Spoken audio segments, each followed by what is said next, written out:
ఓం శాంతి. March 4వ తారీఖు 2025 ప్రాతఃమురళి. ఓం శాంతి.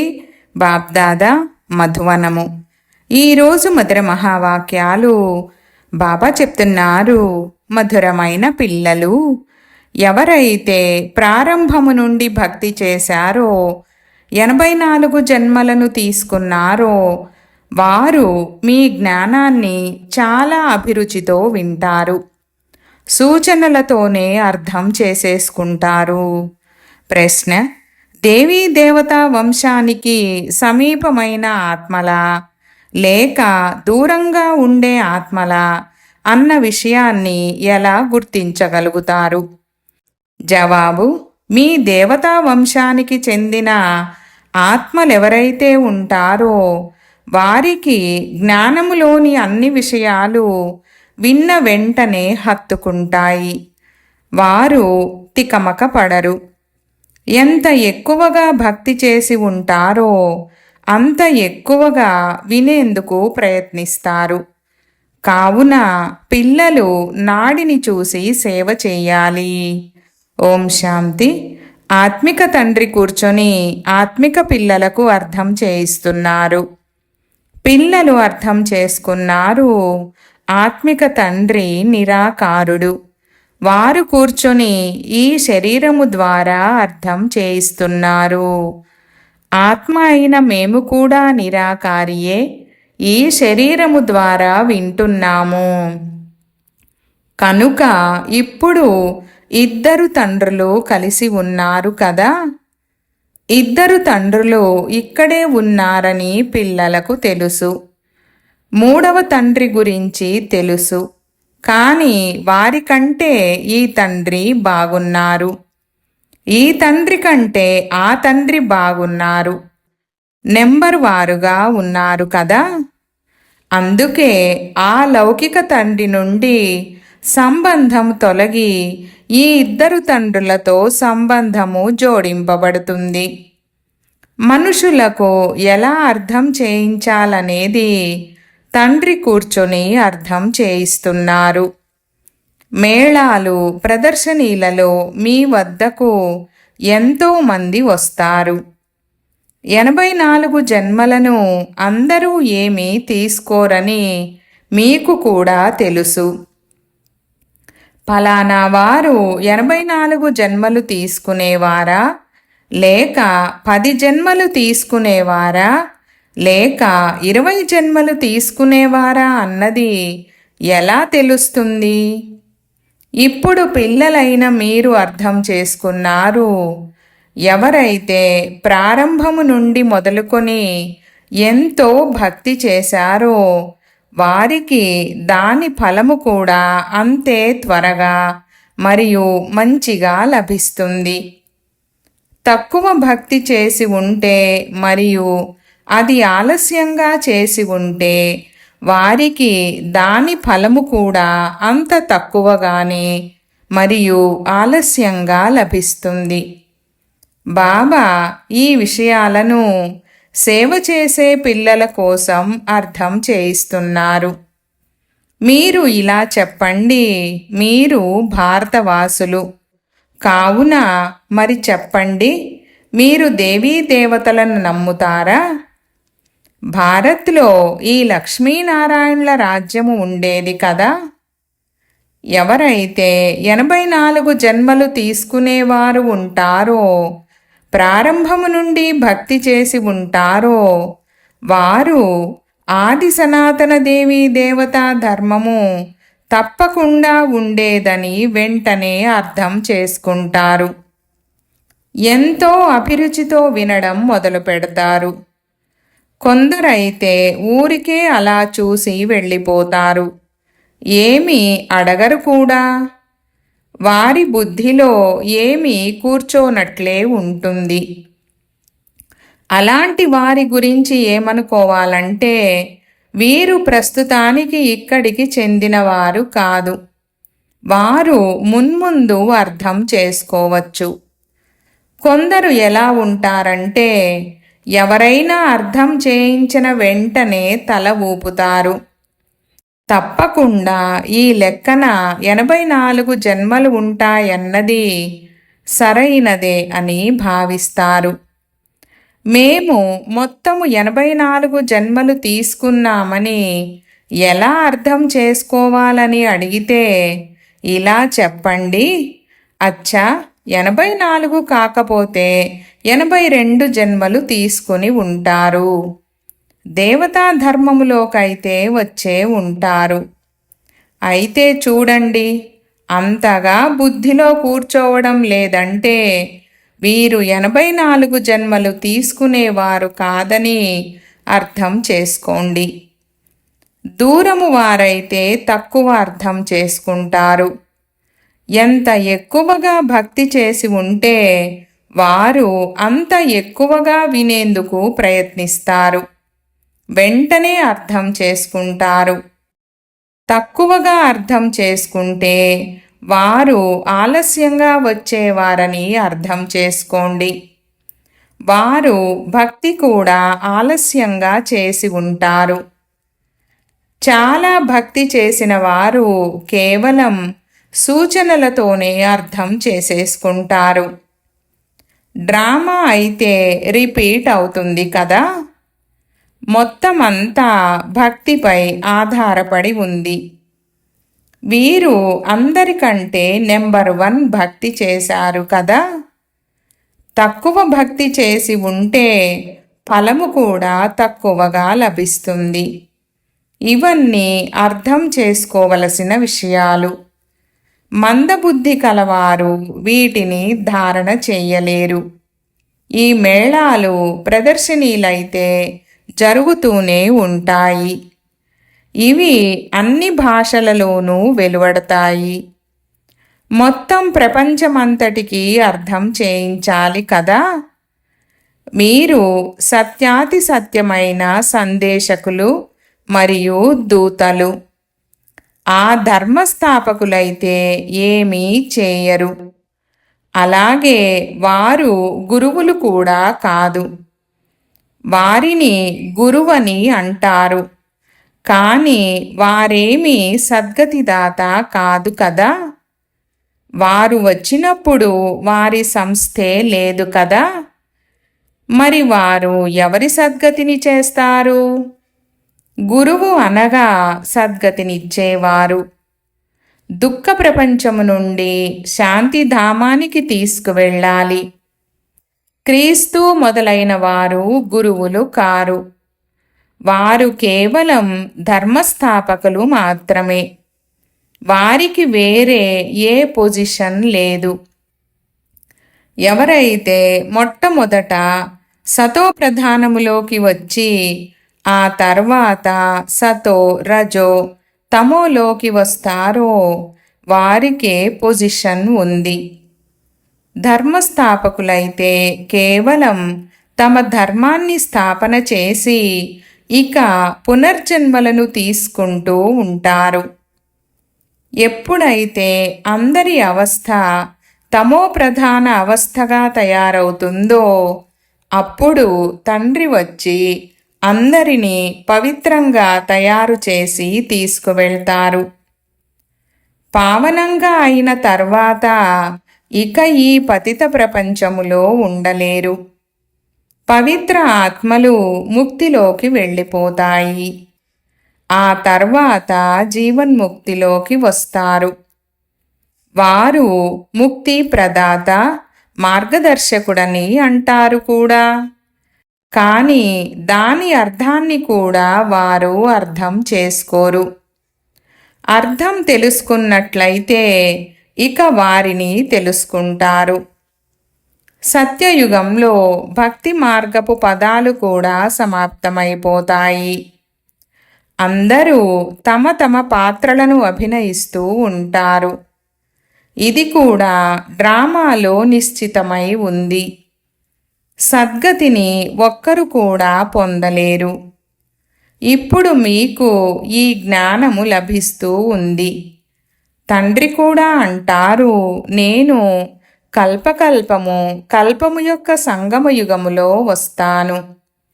దీనినే కళ్యాణకారి సంగమయుగమని అంటారు. ఇంకే యుగము కళ్యాణకారి యుగము కాదు. సత్యత్రేతాయుగాలకు మధ్యన ఉన్న సంగమానికి మహత్వమేమీ లేదు. సూర్యవంశీయులు గతించి చంద్రవంశీయుల రాజ్యము నడుస్తుంది. మళ్ళీ చంద్రవంశీయుల నుండి వైశ్యవంశీయులుగా అయిన తర్వాత ఇక చంద్రవంశీయులు గతించిపోతారు. ఆ తర్వాత వారు ఏమయ్యారనేది ఎవరికీ తెలియనే తెలీదు. చిత్రాలు మొదలైనవి ఉండడము ద్వారా ఈ సూర్యవంశీయులు మా పూర్వీకులు, అలాగే ఈ చంద్రవంశీయులు కూడా ఉండేవారు. వారు మహారాజులు, వీరు రాజులు. వారు చాలా ధనవంతులుగా ఉండేవారని భావిస్తారు. ఎంతైనా చంద్రవంశీయులు పాస్ అవ్వలేదు కదా. ఈ విషయాలు శాస్త్రాలు మొదలైన వాటిలో ఏమీ లేవు. ఇప్పుడు తండ్రి కూర్చొని అర్థం చేయిస్తున్నారు. మమ్మల్ని విముక్తులుగా చేయండి, పతితుల నుండి పావనులుగా చేయండని అందరూ అంటారు. ఈ మాటను సుఖము కొరకు అనరు. ఎందుకంటే శాస్త్రాలలో సుఖాన్ని నిందించారు. కానీ మానసిక శాంతి ఎలా లభిస్తుందని అందరూ అడుగుతారు. ఇప్పుడు పిల్లలైన మీరు అర్థం చేసుకున్నారు. మీకు సుఖము, శాంతి రెండూ లభిస్తాయి.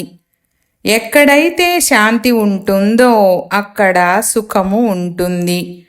ఎక్కడైతే అశాంతి ఉంటుందో అక్కడ దుఃఖము ఉంటుంది. సత్యయుగంలో సుఖము, శాంతి ఉన్నాయి. ఇక్కడ దుఃఖము, అశాంతి ఉన్నాయి. ఇది తండ్రి కూర్చొని అర్థం చేయిస్తారు. మిమ్మల్ని మాయా రావణుడు ఎంత తుచ్చబుద్ధి కలవారిగా తయారు చేశాడు.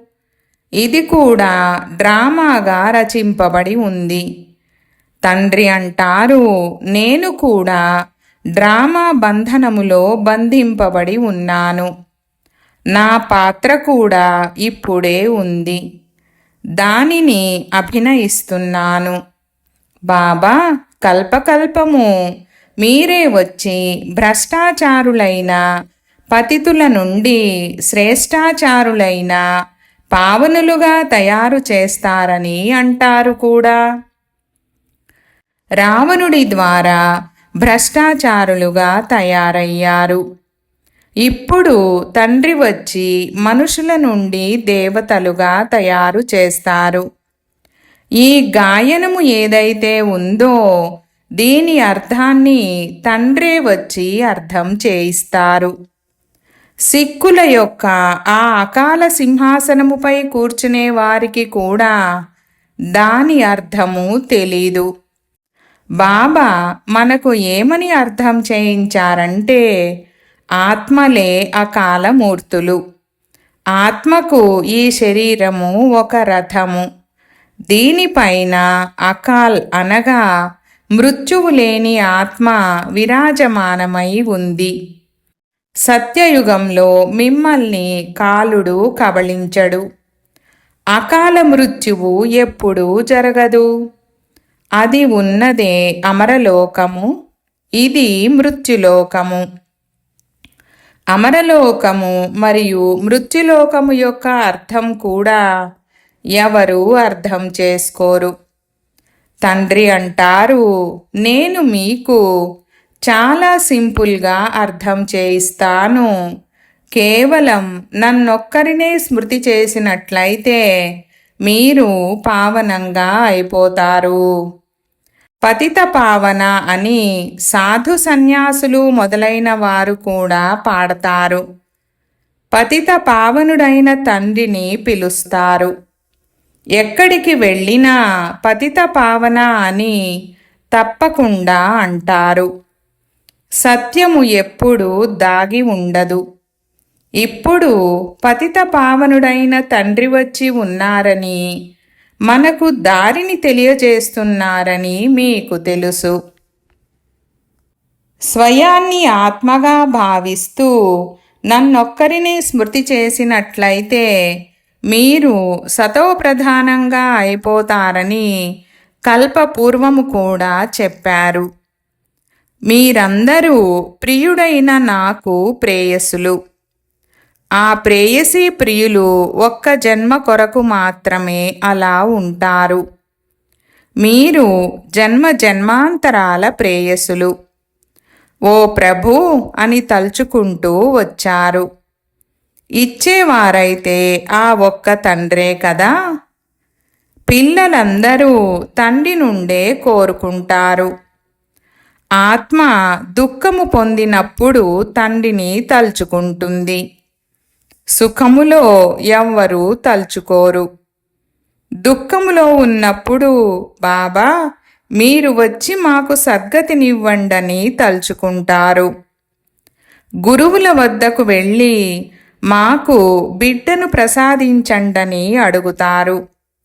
అచ్చా, బిడ్డ పుడితే చాలా సంతోషము కలుగుతుంది.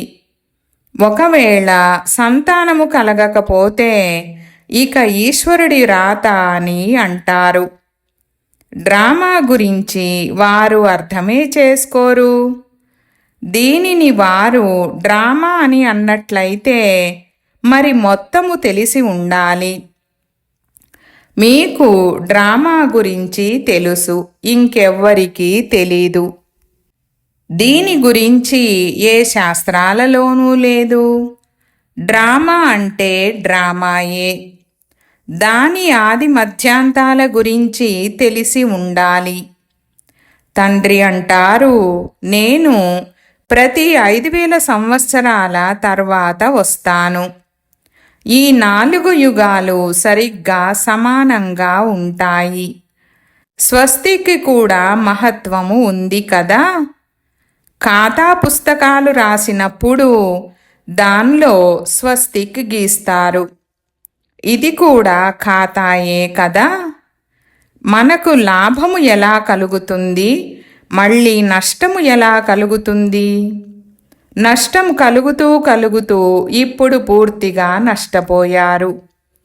ఇది గెలుపు ఓటముల ఆట. ధనము ఉంది మరియు ఆరోగ్యము ఉంది అంటే సుఖముంటుంది. ధనముండి ఆరోగ్యం లేకపోతే సుఖముండదు. మీకు ఆరోగ్యము మరియు ధనము రెండింటినీ ఇస్తాను. కావున సంతోషము దానంతటదే ఉంటుంది. ఎప్పుడైనా ఎవరైనా శరీరం వదిలితే ఫలానా వారు స్వర్గస్థులయ్యారని అంటారు. కానీ లోపల దుఃఖపడుతూ ఉంటారు. స్వర్గానికి వెళ్తే ఇంకా ఎక్కువ సంతోషించాలి కదా. మరి వారి ఆత్మను నరకంలోకి ఎందుకు పిలుస్తారు? ఏమీ అర్థం చేసుకోరు. ఇప్పుడు తండ్రి వచ్చి ఈ విషయాలన్నింటినీ అర్థం చేయిస్తున్నారు. బీజము మరియు వృక్షము యొక్క రహస్యాన్ని అర్థం చేయిస్తున్నారు. ఇటువంటి వృక్షాన్ని ఇంకెవ్వరూ తయారు చేయలేరు. ఈ చిత్రాన్ని ఈ బ్రహ్మ తయారు చెయ్యలేదు. ఇతనికి గురువు ఎవరూ లేరు. ఒకవేళ గురువు ఉంటే ఆ గురువుకు ఇంకా ఎందరో శిష్యులు ఉండేవారు కదా. ఇతనికి ఎవరో గురువు నేర్పించారని లేక పరమాత్మ శక్తి ప్రవేశిస్తుందని మనుషులు భావిస్తారు. అరే, పరమాత్మ శక్తి ఎలా ప్రవేశిస్తుంది? పాపము వారికి ఏమాత్రమూ తెలీదు. తండ్రి స్వయంగా కూర్చొని చెప్తున్నారు, నేను ఒక సాధారణ వృద్ధ తనువులోకి వస్తాను. వచ్చి మిమ్మల్ని చదివిస్తానని నేను మీతో చెప్పాను కదా. ఇతను కూడా వింటూ ఉంటారు. అటెన్షన్ అయితే నాపై ఉంది. ఇతను కూడా విద్యార్థియే. ఇతను తన గురించి తాను ఏమీ చెప్పుకోరు. వీరు ప్రజాపిత, వీరే విద్యార్థి కూడా. వీరు వినాశనాన్ని చూశారు, కానీ ఏమీ అర్థం చేసుకోలేదు. ఏ విధంగా మీరు అర్థం చేసుకుంటూ ఉంటారో అలా వీరు కూడా మెల్లమెల్లగా అర్థం చేసుకున్నారు.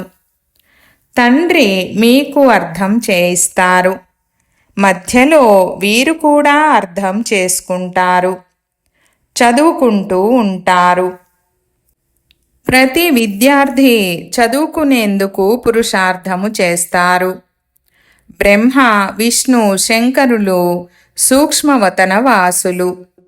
వారి పాత్ర ఏమిటి, ఇది కూడా ఎవరికీ తెలీదు. తండ్రి ప్రతి విషయాన్ని తమంతట తామే అర్థం చేయిస్తారు. మీరు ప్రశ్నలేవి అడగవలసిన అవసరము లేదు. పైన ఉన్నది శివ పరమాత్మ, ఆ తర్వాత దేవతలు. కావున వారిరువురిని ఎలా కలపగలరు? తండ్రి వీరిలోకి ప్రవేశిస్తారని ఇప్పుడు పిల్లలైన మీకు తెలుసు. అందుకే బాప్దాదా అని అంటారు. బాప్ వేరు, దాదా వేరు. తండ్రి శివుడు, దాదా ఈ బ్రహ్మ. వారసత్వము శివుడి నుండి లభిస్తుంది, ఇతని ద్వారా లభిస్తుంది. బ్రాహ్మణులు బ్రహ్మ సంతానము. తండ్రి డ్రామా ప్లాన్ అనుసారంగా దత్తత తీసుకున్నారు. తండ్రి అంటారు, నెంబర్ 1 భక్తుడు వీరే. 84 జన్మలు కూడా వీరే తీసుకున్నారు. నల్లని వారు మరియు తెల్లని వారని కూడా వీరినే అంటారు. శ్రీకృష్ణుడు సత్యయుగంలో తెల్లగా ఉండేవారు, కలియుగములో నల్లగా ఉన్నారు. ఇప్పుడు పతితంగా ఉన్నారు కదా, మళ్ళీ పావనంగా అవుతారు. మీరు కూడా అలాగే తయారవుతారు. ఇది ఇనుపయుగ ప్రపంచము, అది బంగారు యుగ ప్రపంచము. మెట్ల వరస గురించి ఎవరికీ తెలీదు. ఎవరైతే చివర్లో వస్తారో వారు 84 జన్మలను తీసుకోరు కదా. వారు తప్పకుండా తక్కువ జన్మలే తీసుకుంటారు. కావున వారిని మెట్ల వరుసలో ఎలా చూపించగలరు? అందరికంటే ఎక్కువ జన్మలు ఎవరు తీసుకుంటారు? అలాగే అందరికంటే తక్కువ జన్మలు ఎవరు తీసుకుంటారనేది బాబా అర్థం చేయించారు. ఇది జ్ఞానము. తండ్రే నాలెడ్జ్ఫుల్, పతిత పావనుడు. వారు ఆది మధ్యాంతాల జ్ఞానాన్ని వినిపిస్తున్నారు. వారంతా నేతి నేతి అని అంటూ వచ్చారు. తమ ఆత్మ గురించే తెలియకపోతే ఇక తండ్రి గురించి ఎలా తెలుసుకుంటారు? కేవలం మాట వరుసకు అలా అంటారే కానీ ఆత్మ అంటే ఏమిటనేది ఏమాత్రమూ తెలీదు. ఆత్మ అవినాశి అని, అందులో 84 జన్మల అవినాశి పాత్ర నిశ్చితమై ఉందని మీకు ఇప్పుడు తెలుసు. ఇంత చిన్న ఆత్మలో ఎంత పాత్ర నిశ్చితమై ఉంది? ఎవరైతే ఈ విషయాలను బాగా వింటారో మరియు అర్థం చేసుకుంటారో వారు దగ్గరి వారని అర్థం చేసుకోవడం జరుగుతుంది. బుద్ధిలో కూర్చోవడం లేదు అంటే వారు ఆలస్యంగా వచ్చేవారై ఉంటారు. వినిపించే సమయంలో నాడిని చూడడం జరుగుతుంది. అర్థం చేయించేవారు కూడా నెంబర్ వారుగా ఉన్నారు కదా. ఇది మీ చదువు. రాజధాని స్థాపన అవుతోంది. కొందరు ఉన్నతోన్నతమైన రాజ్య పదవిని పొందుతారు, కొందరు ప్రజలలో నౌకర్లుగా అవుతారు. అయితే ఒకటి, సత్యయుగములో దుఃఖము అంటూ ఏమీ ఉండదు. దాని పేరే సుఖధామము, స్వర్గము. గతించిపోయింది కావుననే దానిని గుర్తు చేసుకుంటారు కదా. స్వర్గము అంటే పైన ఆకాశంలో ఉంటుందని మనుషులు భావిస్తారు. దిల్వాడా మందిరంలో మీ పూర్తి స్మృతి చిహ్నము నిలబడి ఉంది. ఆదిదేవ్, ఆదిదేవి మరియు పిల్లలు కింద యోగములో కూర్చున్నారు. పైన రాజ్యము ఉంది. మనుషులు దర్శనం చేసుకొని డబ్బులు వేస్తారు, కానీ ఏమీ అర్థం చేసుకోరు. పిల్లలైన మీకు జ్ఞానమనే మూడవ నేత్రము లభించింది. మీరు అన్నిటికంటే ముందుగా తండ్రి యొక్క చరిత్రను గురించి తెలుసుకున్నారు. ఇక ఇంకేం కావాలి? తండ్రిని తెలుసుకోవడం ద్వారానే అంతా అర్థమవుతుంది. కావున సంతోషం ఉండాలి. ఇప్పుడు మేము సత్యయుగంలోకి వెళ్ళి బంగారు మహళ్లను తయారు చేస్తాము, రాజ్యము చేస్తామని మీకు తెలుసు.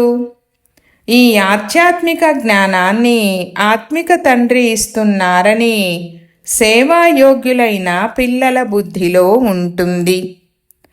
ఆత్మల తండ్రిని ఆత్మిక తండ్రి అని అంటారు.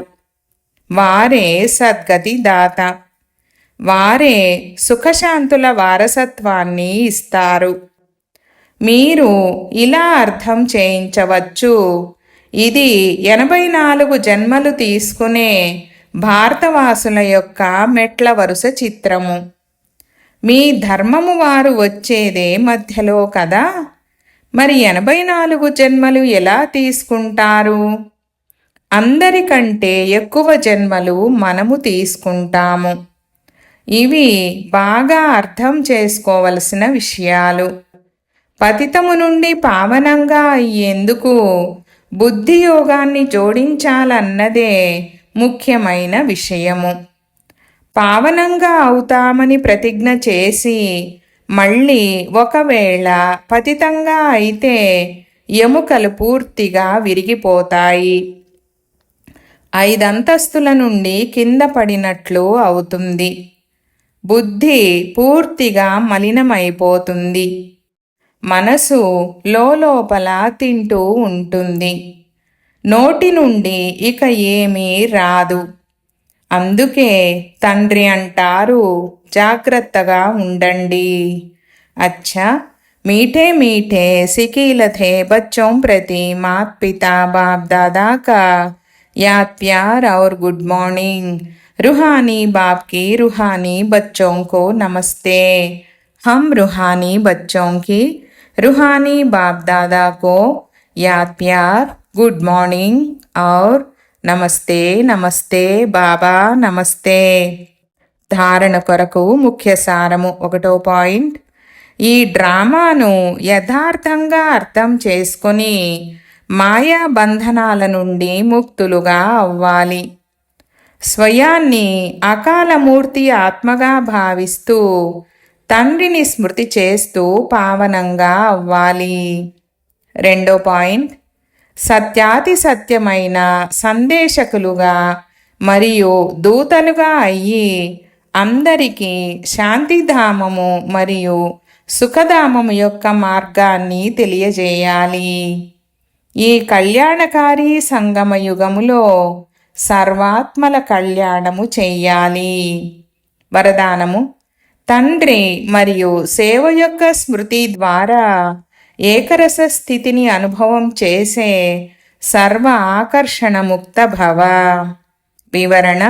ఏ విధంగా సేవకులకు సదా తమ సేవ మరియు యజమాని గుర్తుంటారో అలా విశ్వసేవకులు సత్యమైన సేవాదారులైన పిల్లలకు కూడా తండ్రి మరియు సేవ తప్ప ఇంకేమీ గుర్తుండదు.